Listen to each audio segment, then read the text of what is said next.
अपने बच्चों को कूली बनाना चाहते हैं। कूली अर्थात हम्माल। क्या आप जानते हैं कि हमारे यहाँ के अधिकांश इंजीनियर्स को यूरोप और अमेरिका में सॉफ्टवेयर कूली कहा जाता है या कोडिंग कूली कहा जाता है। अर्थात दिमाग का सारा कार्य तो वह लोग करते हैं और हम क्या करते हैं, केवल हम्माली। बच्चे हमारे कूली ही तो बनेंगे यदि हम बचपन में ही उनकी क्रिएटिविटी को कुचल देंगे। उनके कोमल मन मस्तिष्क को डेवलप होने से पहले ही उनके ऊपर किताबों और बैग्स का बोझ लाद देंगे एवं उनको लिखने और रटने पर मजबूर कर देंगे। अपने बच्चों के बचपन को खिलने दीजिए, उसके मन मस्तिष्क को पूरी तरह डेवलप होने दीजिए। उसके ऊपर अपनी महत्वाकांक्षाओं का जुआ मत लादिए, उसको बैल मत बनाइए, हम्माल मत बनाइए। उसे एक साँचे में ढालने का प्रयत्न मत कीजिए, उसे एक इंडिविजुअल की तरह डेवलप होने दीजिए। आखिर उसका भी तो कुछ अधिकार है। हमारी एजुकेशन पॉलिसी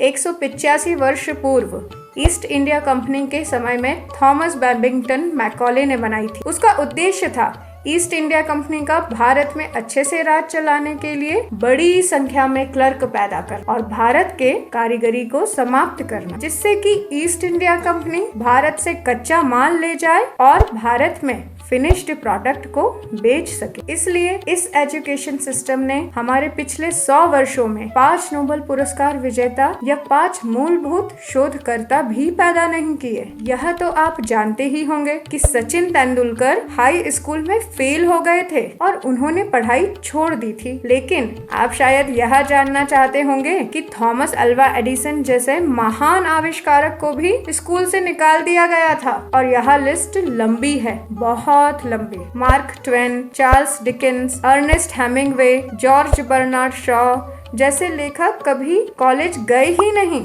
कुछ तो स्कूल भी नहीं गए। विंसेंट वैन गॉग जैसे प्रसिद्ध पेंटर ने कोई फॉर्मल एजुकेशन नहीं लिया। अरे जुरासिक पार्क वाले स्टीवन स्पिलबर्ग और मिकी माउस वाले वॉल्ट डिज्नी यह भी कभी कॉलेज पूरा नहीं कर पाए। और तो और Leonardo da Vinci, James Watt, Wright brothers, car king कहे जाने वाले Henry Ford, Karl Marx, Hitler एवं जेनेटिक्स के पिता कहे जाने वाले ग्रेगर मेंडल जैसे लोग भी बहुत कम पढ़े लिखे थे। इलेक्ट्रोलिसिस, बिजली की मोटर जैसे महान आविष्कार करने वाले माइकल फराडे तो स्कूल भी नहीं जा पाए थे। इस सूची में भारत के श्रीनिवास रामानुजन एवं रविंद्रनाथ टैगोर का भी नाम सम्मिलित है। इसका अर्थ हम यहाँ नहीं कह रहे कि बच्चों को स्कूल एवं कॉलेजेस भेजा ना जाए। हमारा कहना केवल इतना है कि प्रारंभिक वर्षों में 5 से 6 वर्ष की आयु तक के बच्चों का उन्मुक्त विकास होने दीजिए। उन पर किताबों का बोझ मत लादिए,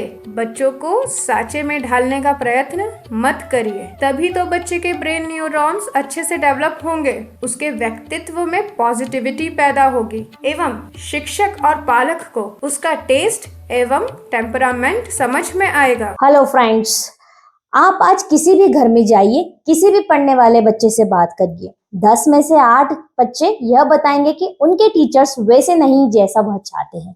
दूसरी तरफ टीचर से बात करिए तो वह बताएंगे कि बच्चे कितने नालायक हो गए हैं, न वह पढ़ते हैं न डिसिप्लिन में रहना चाहते हैं। और उनके पेरेंट्स, उनके घर वाले बच्चों को प्रोत्साहन देते हैं, बच्चों की बदतमीजी को डिफेंड करते हैं और यदि शिक्षक एक थप्पड़ मार दे तो झगड़ा करने स्कूल आ जाते हैं। इस टीचर्स डे चर्चा करेंगे टीचर्स कैसा होना चाहिए, शिक्षण पद्धति कैसी होनी चाहिए। स्वयं एक टीचर होने के नाते मैं शिक्षक का गुणगान करने से अच्छा यह समझती हूँ कि यह सोचा जाए कि शिक्षक को कैसा होना चाहिए। शिक्षकों के द्वारा छात्र को विद्या दी ही नहीं जाती, बल्कि उसके चरित्र का, उसके कैरेक्टर का निर्माण भी किया जाता है, उसके जीवन का साँचा डाला जाता है और यही ही छात्र आगे चलकर देश चलाते हैं। देश का भविष्य शिक्षकों के हाथ में है और इसलिए शिक्षकों का अच्छा होना पर्याप्त नहीं है, उन्हें अच्छा, बहुत अच्छा होना चाहिए, उन्हें परफेक्ट होना चाहिए। यदि परफेक्ट ना हो तो उन्हें परफेक्शन के लिए प्रयत्न तो लगातार ही करता रहना चाहिए। जो टीचर्स ऐसा नहीं कर सकते, उन्हें टीचर के अलावा कोई दूसरा जॉब कर लेना अच्छा है। मजबूरी के मारे उन्हें टीचर का जॉब करना ही पड़े तो उन्होंने स्वयं को टीचर नहीं कहना चाहिए, उन्हें स्वयं को मजदूर ही कहना चाहिए। तो शुरुआत में सबसे बेसिक पॉइंट को मेंशन करना चाहेंगे। अच्छी शिक्षा के लिए, अच्छे छात्र बनाने के लिए सबसे जरूरी बात जो मुझे यह लगती है कि टीचर को अपने बच्चों से, अपने स्टूडेंट से लगाव होना चाहिए, प्रेम होना चाहिए। अच्छा टीचर कैसा हो, अच्छा स्टूडेंट कैसा हो, अच्छा डॉक्टर कैसा हो, अच्छा इंजीनियर कैसा हो, अच्छा वकील कैसा हो, इसकी चर्चा तो होती है, पर क्या कभी इस बात की चर्चा होती है कि अच्छी माँ कैसी हो? क्योंकि यही चर्चा करने की कोई जरूरत ही नहीं। हर माँ अपने बच्चों को प्यार करती है, इसलिए वह हमेशा सबसे अच्छी होती है। शिक्षक बच्चों की दूसरी माँ ही है। ऐसे शिक्षकों के छात्र ब्रिलियंट या धनवान भले ही ना हो, लेकिन अच्छे इंसान जरूर बनते हैं। अब इस फिलोसॉफिकल और कॉन्सेप्चुअल बात के बाद आ जाते हैं थोड़ी टेक्निकल बातों पर, अर्थात टीचिंग टेक्निक्स पर। लर्निंग और टीचिंग दो अलग अलग बातें हैं। सीखना और पढ़ाते आना एक दूसरे से जुदा है, लेकिन एक ही नहीं है। शिक्षक का फोकस बच्चों को पढ़ाने पर हो या इस पर हो कि बच्चा सीख रहा है। यह शिक्षण की दो अलग अलग पद्धति है। आप यदि टीचर है, आप यदि स्टूडेंट है और आप किसी स्टूडेंट के पालक है, माता पिता हैं, तो आप बताइए कि कौन सा तरीका बेहतर है? बच्चों को हर बात सिखाई जाए या ऐसा माहौल बनाया जाए कि बच्चा स्वयं ही लर्न कर ले? बच्चा लर्न करे यह तो अच्छी बात है, लेकिन कभी कभी टीचिंग भी कराना पड़ता है। तो टीचिंग की स्टाइल क्या होगी, क्या अप्रोच हो? कभी कभी स्कूलों में या घर में या टीचर के द्वारा भी पढ़ाने की पद्धति का सर के बल पर खड़ा कर दिया जाता है, अर्थात ठीक उल्टा खड़ा कर दिया जाता है।